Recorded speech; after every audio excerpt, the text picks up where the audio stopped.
اللہ تعالیٰ نے ولایت کو اپنے بندوں میں چھپا رکھا ہے، اس لیے آپ کسی بندے کو حقیر نہ سمجھیں۔ کیا پتہ جس کو آپ حقارت کی نظر سے دیکھ رہے ہیں وہ اللہ کا ولی ہو اور اللہ کے یہاں اس کا اونچا مرتبہ ہو۔ حضرت مولانا مکی حجازی دامت برکاتہ میں ایک واقعہ سنانے لگے کہ ایک بندہ تھا جو حرم شریف کے باہر بیٹھا ہوتا تھا، آنے جانے والے اس کو پیسے دیتے تھے، وہ نہیں لیتا تھا۔ کوئی 100 ریال دیتا، کوئی 50 دیتا، کوئی 500 دیتا، تو جو اس کو پیسے دیتا وہ پیسے پھینک دیتا تھا اس کی طرف، مجھے نہیں چاہیے، اور بیٹھا ہر وقت وہی ہوتا تھا۔ تو اکثر لوگ سمجھتے تھے کہ یہ پاگل ہے، یہ دیوانہ ہے، بیمار ہے، کہ اس کو احساس ہی نہیں کسی چیز کا، کھانے پینے کا، اور یہ ہر وقت اسی جگہ بیٹھا ہوا ہے۔ کبھی کبھی وہ حرم کے اندر جماعت کے ساتھ نماز پڑھتا بھی نظر آتا تھا۔ حضرت فرماتے ہیں کہ میں ایک مرتبہ جا رہا تھا حرم میں، تو ایک مولانا صاحب میرے مہمان آئے ہوئے تھے۔ میں نے انہیں بتایا کہ یہ ایک مجذوب سا بندہ ہے، یہیں بیٹھا رہتا ہے، پیسے نہیں مانگتا، کوئی دینا بھی چاہے تو پیسے اٹھا کے واپس پھینک دیتا ہے۔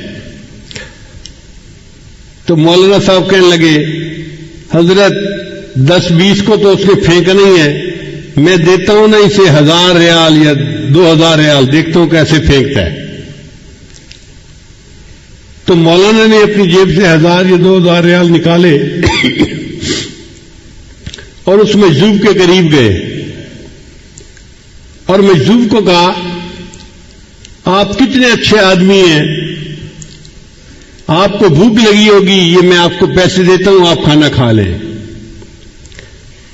تو جب یہ کہا تو اس مجذوب نے آگے سے قرآن کی آیت پڑھی، یقولون بافواہہم ما لیس فی قلوبہم، یہ اپنی زبانوں سے ایسی باتیں نکالتے ہیں جو ان کے دل میں نہیں ہوتی۔ تو وہ مولا کہنے لگے کہ حضرت آپ ٹھیک کہتے ہیں، یہ کوئی عام پاگل یا فقیر نہیں ہے، یہ تو کوئی پہنچا ہوا بندہ نظر آتا ہے۔ تو اللہ نے ولایت کو اپنے بندوں میں چھپا رکھا ہے، اس لیے کسی بندے کو بھی کم نظر سے نہ دیکھے۔ ہو سکتا ہے جس کو ہم کم نظر سے دیکھ رہے ہیں وہی اللہ کا ولی ہو، اور قیامت کے دن جو بخشش ہے نا وہ بڑے بڑے اعمال پہ کوئی نہیں ہونی۔ جن عملوں پہ ہماری نظر بھی نہیں ہوتی، جن کو ہم چھوٹا سمجھتے ہیں، جو ہمیں یاد ہی نہیں ہوتے، وہ بخشش کا سبب بنیں گے۔ چنانچہ حدیث پاک میں آتا ہے، قیامت کے دن سب سے پہلے جہنم میں ڈالنے کے لیے اللہ ایک عالم کو بلوائیں گے۔ میرے بندے تو کیا لایا؟ یا اللہ میں تو عالم تھا، لوگوں کو دین کی دعوت دیتا تھا، میں نے تو مدارس بنوائے، مسجدیں بنوائیں، ہزاروں شاگرد پیچھے چھوڑ کے آیا۔ اللہ فرمائیں گے ہاں تو نے یہ سارا کام اس لیے کیا کہ تجھے بڑا عالم کہا جائے، فقد قیل، تجھے دنیا میں بڑا عالم لوگوں نے کہہ دیا، میرے پاس دینے کو کچھ نہیں ہے، فرشتوں اس بندے کو لے جاؤ اور الٹا کر کے جہنم میں ڈال دو۔ یعنی کسی شرابی، زانی، قاتل، جواری کو نہیں پہلے جہنم میں ڈالا جائے گا، ایک عالم کو جس کے اندر ریا تھی۔ پھر اللہ تعالیٰ ایک سخی کو بلوائیں گے، میرے بندے کیا لایا؟ اللہ مجھے آپ نے دنیا میں بہت رزق دیا تھا، مال دیا تھا، میں غریبوں پہ خرچ کرتا تھا، میں نے مسافر خانے بنوائے، میں نے کئی غریب بچیوں کی شادی اور رخصتی کے اندر ان کے ماں باپ کی مدد کی، تو میں نے تو بڑے خیر کے کام کیے۔ اللہ فرمائیں گے ہاں تو نے یہ سب کام اس لیے کیے کہ تجھے بڑا سخی کہا جائے، لوگوں نے سخی کہہ دیا، لہذا اب میرے پاس دینے کو کچھ نہیں، فرشتوں لے جاؤ اس کو بھی اوندا کر کے جہنم میں ڈال دو۔ پھر تیسرے بندے کو لایا جائے گا، وہ شہید ہوگا۔ میرے بندے کیا لائے؟ اے اللہ میں نے تو آپ کے دین کی سربلندی کے لیے اپنی جان بھی قربان کر دی۔ اللہ فرمائیں گے ہاں جان تو دی مگر اندر تیری نیت یہ تھی کہ لوگ تجھے بڑا بہادر کہیں، بڑا مجاہد کہیں، تو لوگوں نے کہہ دیا، لہذا میرے پاس دینے کے لیے کچھ نہیں، فرشتوں لے جاؤ، اس کو بھی الٹا کر کے جہنم میں ڈال دو۔ اب آپ سوچئے کہ جب اتنے علم کے باوجود بندہ جہنم میں جا رہا ہے، اتنی سخاوت کے باوجود، شہادت جیسے عمل کے باوجود بندہ جہنم میں جا رہا ہے، اس کا مطلب یہ کہ انسان جو اعمال کرتا ہے ان کے اوپر بھروسہ نہ کرے۔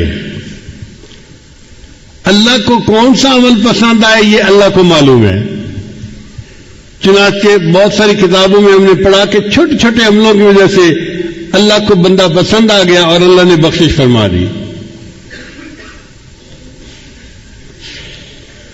امام غزالی رحمۃ اللہ وفات پا گئے، کسی نے پوچھا کہ حضرت آگے کیا بنا؟ بھئی اللہ نے میری بخشش کر دی۔ جی حضرت آپ کی بخشش تو ہونی تھی، آپ نے تو اتنی مزیدار کتابیں لکھی کہ پوری امت اس سے فائدہ پا رہی ہے، علماء ان کتابوں کو پڑھ کر درس دیتے ہیں اور لوگوں کو نیکی کی طرف، اللہ کی طرف بلاتے ہیں۔ تو امام غزالی نے فرمایا وہ کتابوں کا تو مسئلہ پیش ہی نہیں ہوا، اس سے پہلے ہی اللہ نے بخشش کر دی۔ بھئی کس عمل پہ بخشش کی؟ فرمایا ایسا عمل جو مجھے یاد ہی نہیں تھا۔ کون سا عمل؟ فرمان لگے کہ میں بیٹھا کتاب لکھ رہا تھا تو اس زمانے میں قلم دوات ہوتی تھی، سیاہی کے لیے قلم دوات میں ڈالتے تھے اور سیاہی لگا کر پھر لکھتے تھے۔ تو میں نے جب قلم دوات میں ڈالی اور باہر نکالی تو ایک مکھی جو تھی وہ اس کی ٹپ کے اوپر، نوک کے اوپر آ کر بیٹھ گئی۔ تو میں نے سوچا کہ یہ پیاسی مکھی ہوگی، یہ پیاس بجھانا چاہتی ہے، تو میں نے قلم کو 1 سیکنڈ کے لیے روک لیا، وہ مکھی اڑ گئی۔ میں نے لکھنا شروع کر دیا، میرا یہ عمل مجھے یاد ہی نہیں تھا، اللہ کو پسند آ گیا۔ میرے بندے تو نے ایک مکھی کی پیاس کا خیال رکھا اور اپنے قلم کو تھوڑی دیر کے لیے روک لیا، میں اس پر تیرے سب گناہوں کو معاف کر دیتا ہوں۔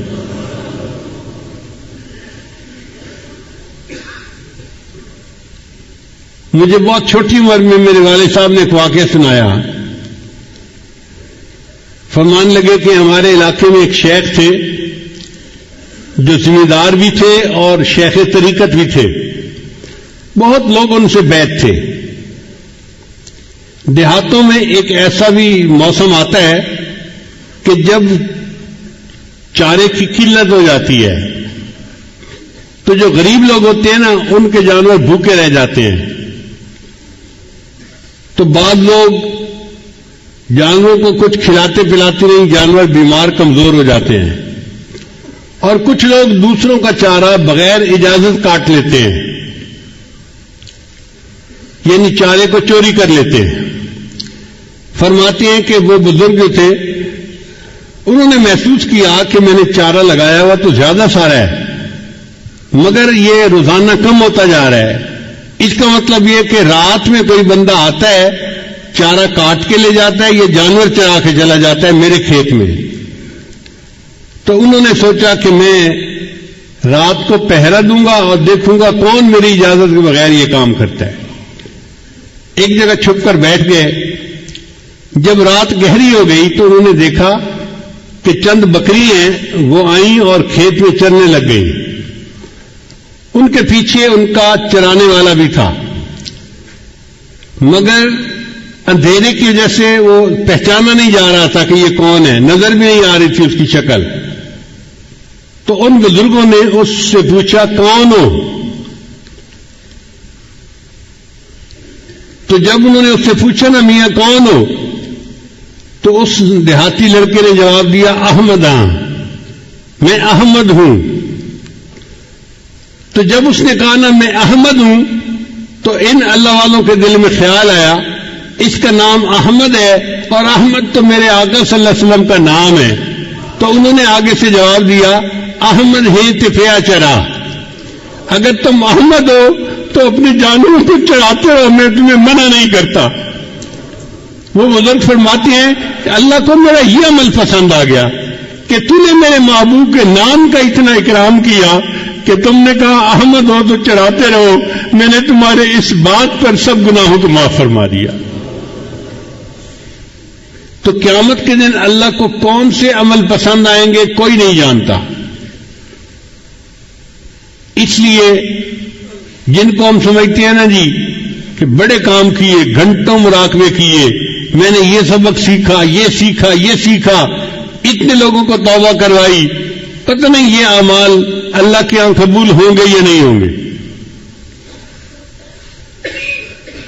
وہ عمل جس میں اخلاص تھا، کتنا ہی چھوٹا کیوں نہ ہوگا، اللہ کو وہ عمل پسند آ جائے گا۔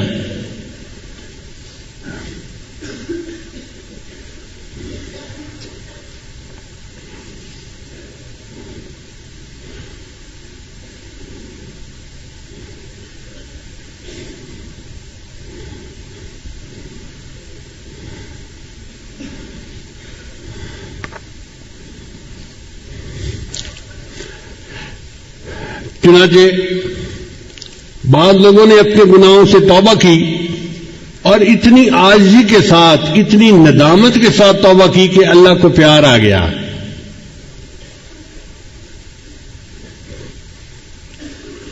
مامون رشید ایک مسلمان بادشاہ تھا، اس کی بڑی آرام کی، شان و شوکت کی، ٹھاٹھ کی زندگی تھی۔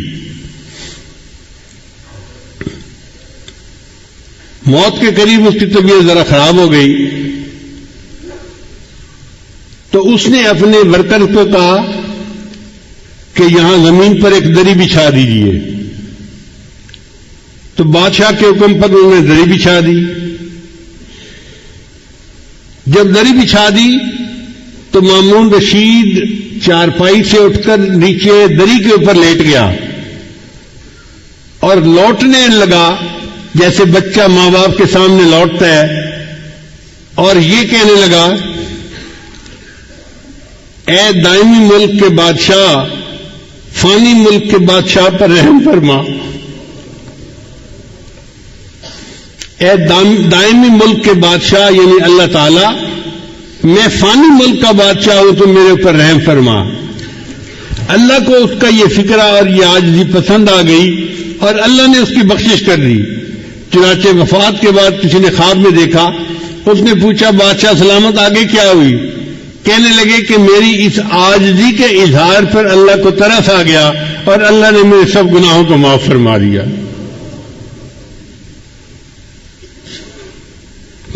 عمر بن عبدالعزیز رحمۃ اللہ علیہ ایک بڑے نیک حکمران تھے، بہت متقی انسان تھے۔ جب ان کی وفات کا وقت قریب آیا تو وہ بھی زمین پر لیٹ گئے اور یہ کہنے لگے، اللہ میں تسلیم کرتا ہوں کہ میں نے زندگی میں گناہ کیے ہیں۔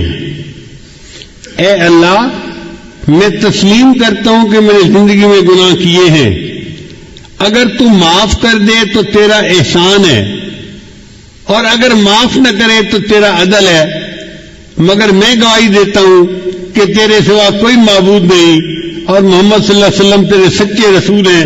یہ الفاظ کہہ کے اس کی وفات ہو گئی، یعنی کلمہ پڑھ کے فوت ہو گیا۔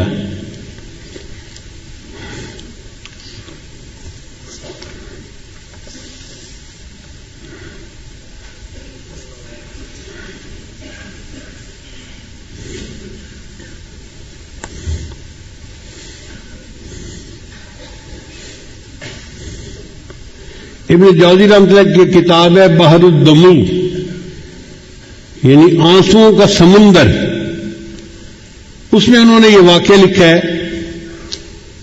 کہ بنی اسرائیل کی ایک عورت تھی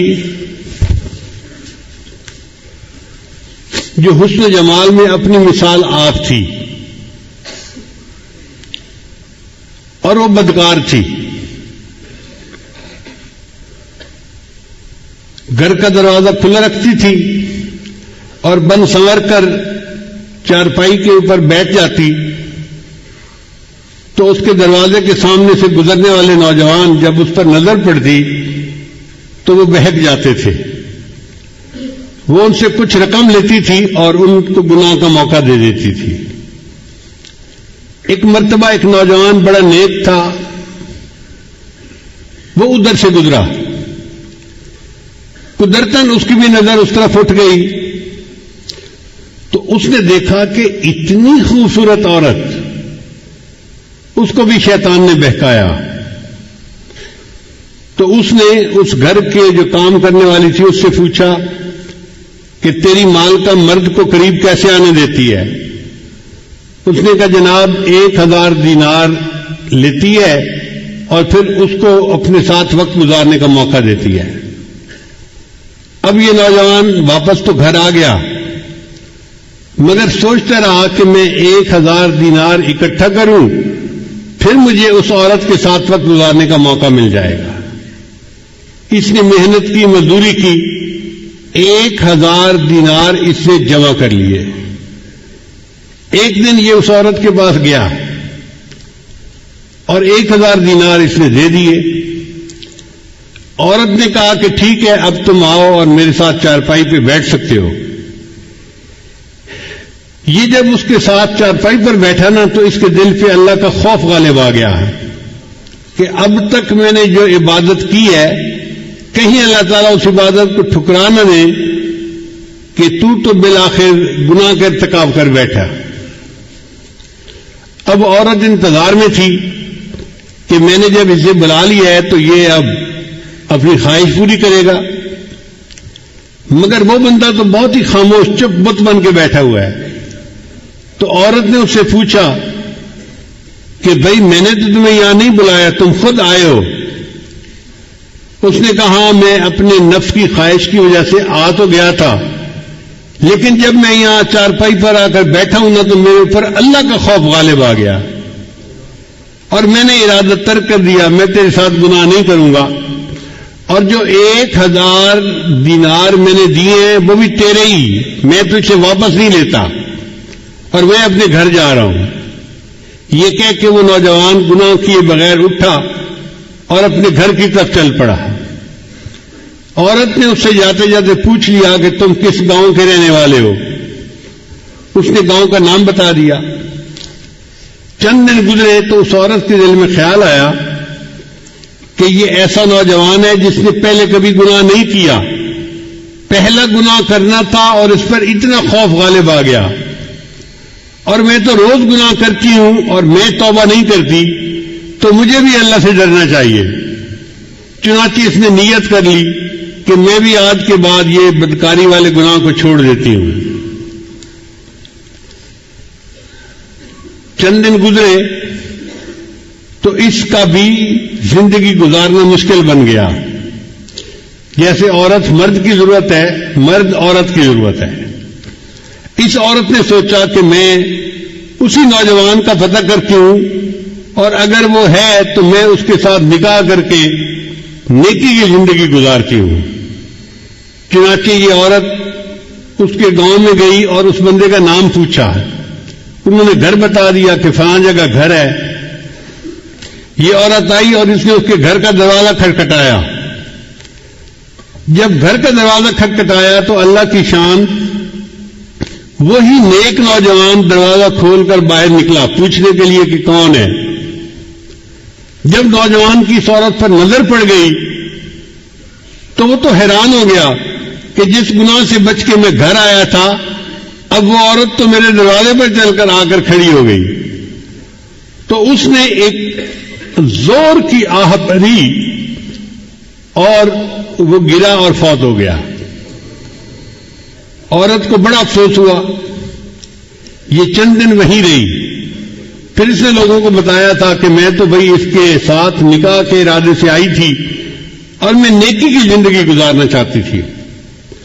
گھر والوں کو اس عورت سے ہمدردی ہوئی تو انہوں نے عورت کو کہا کہ وہ بندہ تو فوت ہو گیا، مگر اس کا ایک اور بھائی ہے، ابھی شادی شدہ نہیں ہے، وہ شادی کرنا چاہتا ہے. اگر تم چاہو تو ہم اس کے بھائی سے تمہارا نکاح کر دیتے ہیں. تو وہ عورت کہنے لگی بہت اچھا. چنانچہ اس عورت کا اس کے بھائی سے نکاح ہو گیا. کتابوں میں لکھا ہے اللہ نے اس عورت کی توبہ کو ایسے قبول کیا کہ اس کو اللہ نے 7 بیٹے دیے اور سب بیٹے اپنے اپنے وقت کے اولیاء بنے. بد کردار عورت تھی, سچی توبہ کر کے 7 اولیاء کی ماں بنی. قیامت کے دن اللہ کے سامنے سرخرو ہوگی.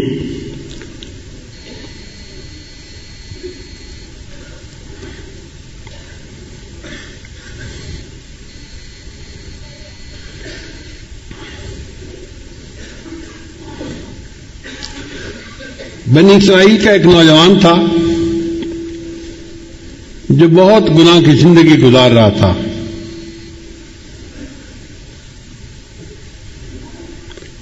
حضرت موسیٰ علیہ السلام کے پاس آیا,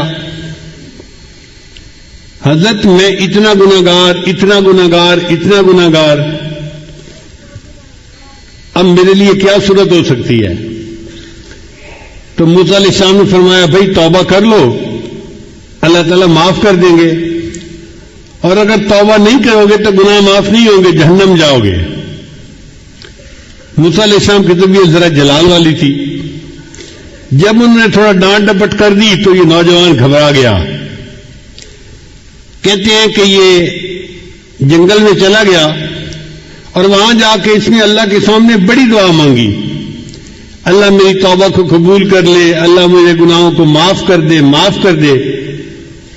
اب دعا مانگتے مانگتے اس نے ایک اور بھی دعا مانگی, یا اللہ اگر میرے گناہ اتنے ہو گئے ہیں کہ تیری رحمت ان کو معاف نہیں کرنا چاہتی اور آپ مجھے جہنم بھیجنا چاہتے ہیں, تو اے اللہ باقی جو میری قوم ہے نا ان کے گناہ بھی میرے سر پہ ڈال دے تاکہ میں اکیلا جہنم چلا جاؤں, باقی تو جنت میں چلے جائیں. اس نوجوان کی یہ بات اللہ کو پسند آ گئی اور اللہ نے موسیٰ علیہ السلام کی طرف وحی نازل فرمائی کہ وہ جو نوجوان آپ سے بات پوچھنے آیا تھا اس کو ڈھونڈیے اور اس کو بتلا دیجئے کہ تمہارے رب نے تمہارے سب گناہوں کو معاف فرما دیا.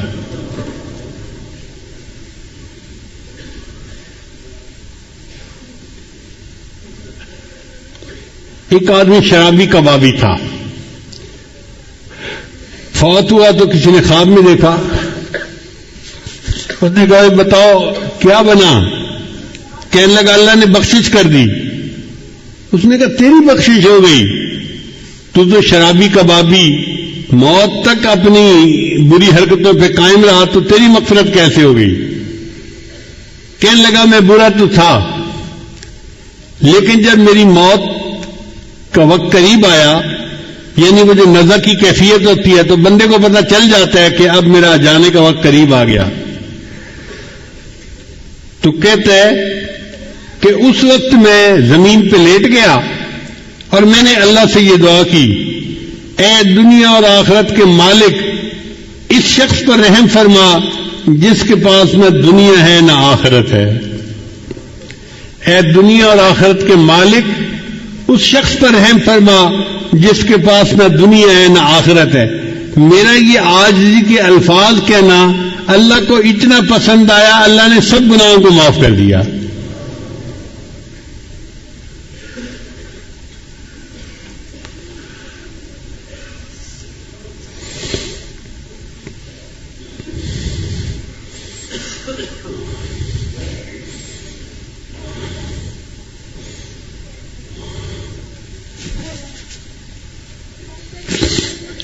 چنانچہ ایک خاتون نبی علیہ السلام کے پاس آئی, اے اللہ کے حبیب صلی اللہ علیہ وسلم مجھ سے بڑا گناہ سرزد ہو گیا. نبی علیہ السلام نے چہرہ انور دوسری طرف کر لیا. وہ ادھر سے آ کر اس نے پھر یہی بات کی. نبی علیہ السلام نے چہرہ انور پھر اور طرف کر لیا. اس نے پھر آ کر یہی بات کہی. پھر نبی علیہ السلام چہرہ انور چوتھی طرف کر لیا. اس نے پھر آ کر یہی بات کا اقرار کیا کہ مجھ سے بڑا گناہ سرزد ہو گیا ہے. اصل میں نبی علیہ السلام اس سے 4 مرتبہ کہلوانا چاہتے تھے. اگر ایک دفعہ کہتی تو کام معاف ہو جاتا. اب چونکہ اس نے 4 مرتبہ گواہی دے دی تھی تو نبی علیہ السلام نے فرمایا کہ تجھے کوئی شک ہو گیا ہوگا, وہم ہو گیا ہوگا, اس نے کہا اللہ کے وسلم وہم والی کوئی بات نہیں، میں نے بڑا گناہ کیا اور اس وقت بچہ میرے پیٹ میں پل رہا ہے، میں بچے کی ماں بننے والی ہوں، کوئی شک والی بات نہیں ہے۔ تو نبی علیہ السلام نے فرمایا اچھا، جب تک بچے کی ولادت نہیں ہو جاتی تم جاؤ، جب ولادت ہو جائے پھر میرے پاس آنا۔ یہ عورت اپنے گھر واپس چلی گئی۔ آپ غور کریں، اس عورت کے سر پہ پولیس مسلط نہیں تھی، یہ کہیں جیل کے کمرے میں بند نہیں تھی، یہ اپنے گھر میں تھی۔ اگر یہ چاہتی وہاں سے کہیں چلی جاؤں دور تو یہ اپنے ہسبینڈ کے ساتھ کسی اور بستی میں جا کے رہ جاتی، مگر یہ بھاگی نہیں اور اپنی بات سے پیچھے بھی نہیں ہٹی۔ جب بچے کی ولادت ہو گئی تو اپنے بچے کو لے کے پھر نبی علیہ السلام کی خدمت میں آئی، اے اللہ کے حبیب صلی اللہ علیہ وسلم، میرا بچہ پیدا ہو گیا، بیٹا پیدا ہوا ہے، اور میں آئی ہوں کہ آپ مجھے پاک کر دیجئے، میں قیامت کے دن اللہ کے سامنے ناپاک حالت میں نہیں جانا چاہتی۔ تو نبی علیہ السلام نے فرمایا تمہارے قریب میں کوئی عورت ہے جو اس بچے کو دودھ پلائے؟ تو پتہ چلا کہ کوئی اور عورت ایسی نہیں تھی بچے والی جو اس کو بھی دودھ پلاتی۔ اس زمانے میں ڈبوں کے دودھ تو ہوتے نہیں تھے، مائیں دودھ پلاتی تھیں، تو کوئی اور عورت قریب نہیں تھی۔ تو نبی علیہ السلام نے فرمایا اچھا تم جاؤ اور بچے کو اتنی دیر دودھ پلاؤ کہ یہ دودھ کی بجائے کھانے کی چیزیں کھانے لگ جائے، سالڈ لینا شروع کر دے۔ وہ عورت گھر واپس آ گئی اپنے بچے کو لے کے۔ اب اس کے پاس 2 سال کا وقت تھا، کیونکہ دودھ پلانے کی عمر عامین یومین کاملین 2 سال پورے ہوتی ہے۔ اس عورت نے بچے کو 2 سال دودھ پلایا تو بچہ اتنا بڑا ہو گیا کہ وہ روٹی کا ٹکڑا کھانے کے قابل ہو گیا۔ چنانچہ وہ اپنے بچے کو اس حال میں لائی کہ بچے کے ہاتھ میں روٹی کا ٹکڑا تھا اور بچہ روٹی کا ٹکڑا کھا رہا تھا۔ یہ پروف تھا اے اللہ کے نبی صلی اللہ علیہ وسلم اب میرا بچہ دودھ کا محتاج نہیں رہا، اے اللہ کے نبی صلی اللہ علیہ وسلم میرے اوپر حد جاری کیجیے اور مجھے پاک کر دیجیے۔ اس کا مطلب یہ کہ اس عورت کے دل میں ایک آگ لگی ہوئی تھی ندامت کی، شرمندگی کی، کہ میں گناہ تو کر بیٹھی ہوں لیکن میں اس گناہ کی حالت میں اپنے رب کے سامنے نہیں جانا چاہتی۔ میں چاہتی ہوں کہ میرا اللہ میرے گناہ کو دنیا میں معاف کر دے اور میں آخرت کی ذلت سے بچ جاؤں۔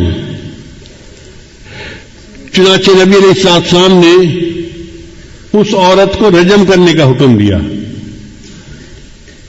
حضرت عمر رضی اللہ عنہ نے جب اس عورت کو پتھر مارا تو خون کا کوئی چھینٹا ان کے کپڑے پر آ کر گرا، تو انہوں نے اس عورت کو کہا یہ کتنی ایسی ہے اور ویسی ہے، اپنے قبیلے کو بھی بدنام کیا، ماں باپ کو بھی بدنام کیا، اور ایسی حرکت کرنے پہ تجھے شرم نہیں آئی؟ جب حضرت عمر رضی اللہ عنہ نے اس کو ڈانٹا تو نبی علیہ السلام نے فرمایا عمر اس کے بارے میں کوئی ایسی بات نہ کہو، لقد تابت توبتن، اس عورت نے ایسی سچی توبہ کی ہے، اس کی توبہ کے ثواب کو مدینہ شہر کے سب لوگوں میں تقسیم کر دیا جائے، اللہ سب کے گناہوں کو معاف کر دے۔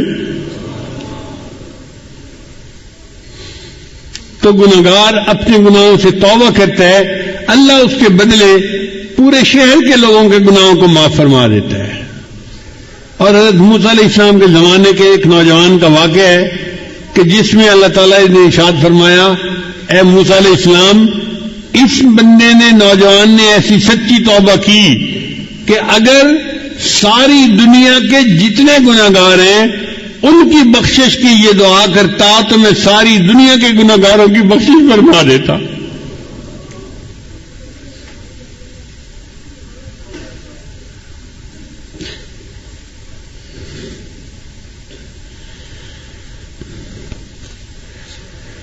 حضرت عمر رضی اللہ عنہ ایک مرتبہ مسجد نبوی میں جا رہے تھے، ایک نوجوان کھڑا رو رہا تھا، تو عمر رضی اللہ عنہ نے پوچھا بھائی رو کیوں رہے ہو؟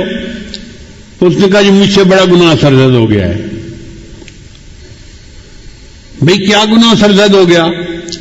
اس نے کہا بھائی میں کفن چور تھا، یعنی جب لوگ میت کو دفن کرتے تھے نا تو میں ان کی قبر کھود کے ان کا کفن نکال کے بیچتا تھا اور اس کے پیسے سے زندگی گزارتا تھا۔ میرا یہ روز کا کام تھا.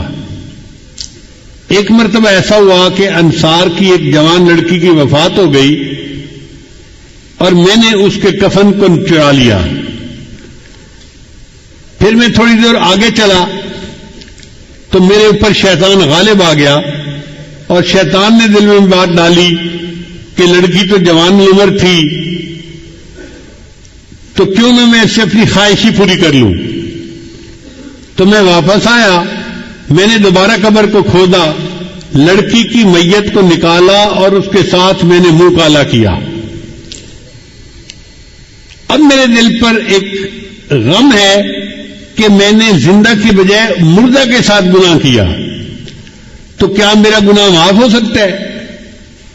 حضرت عمر رضی اللہ عنہ کو یہ سن کر بہت جلال آیا کہ یہ کیسا انسان جو مردوں کے کفن چوری کرتا تھا اور پھر ایک مردہ لڑکی کے ساتھ اس سے بدکاری کی.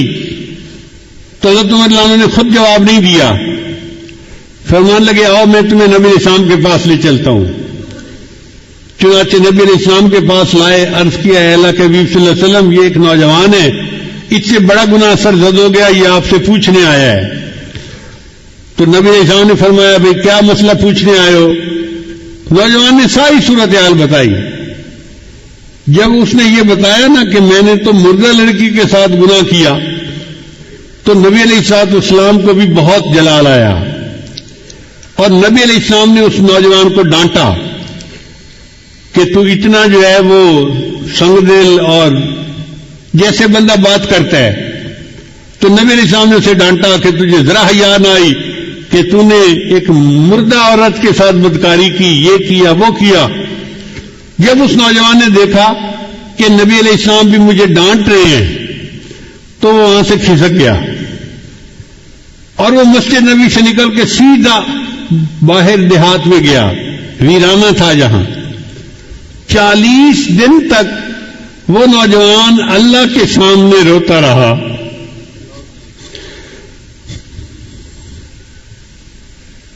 اللہ میں اعتراف کرتا ہوں کہ میں نے یہ گناہ کیا, لیکن بخشنے والا تیرے سوا اور کوئی ہے تو نہیں, تو اللہ مجھے بخش دے.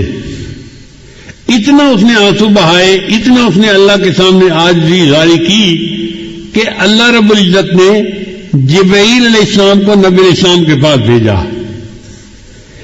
جبرائیل سامنے آ کے پوچھا اے اللہ کے حبیب صلی اللہ علیہ وسلم, اللہ نے مجھے آپ کی طرف بھیجا ہے اور اللہ نے کہا ہے کہ مجھے یہ بتاؤ کہ بندوں کو آپ نے پیدا کیا ہے یا میں نے پیدا کیا ہے؟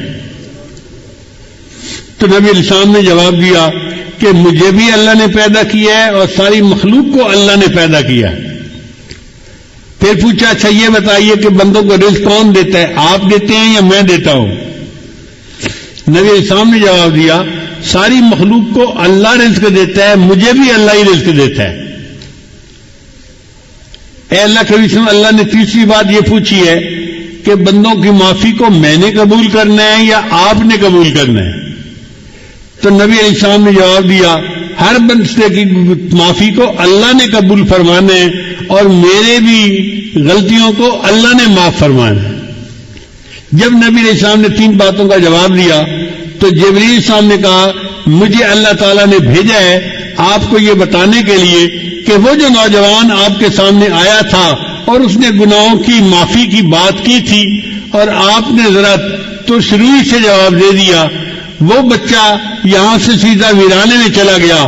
40 دن ہو گئے ہیں, وہ دن رات روتا ہے, مجھ سے معافی مانگتا ہے اور میں پروردگار نے اس کے گناہ کو معاف کر دیا ہے. لہذا اس نوجوان کو آپ بلائیے اور بتا دیجئے کہ اللہ نے تمہارے گناہ کو معاف کر دیا. حضرت شیخ الحدیث رحمۃ اللہ نے یہ واقعہ لکھا ہے, وہ فرماتے ہیں کہ نبی علیہ السلام نے پھر ایک صحابی کو بھیجا اور اس نوجوان کو بلوایا اور اس کو خوشخبری دی کہ اللہ رب العزت نے تمہارے گناہ کو معاف کر دیا. اللہ تعالی ہمارے بھی سب گناہوں کو معاف فرما دے اور ہماری توبہ کو قبول فرما لے.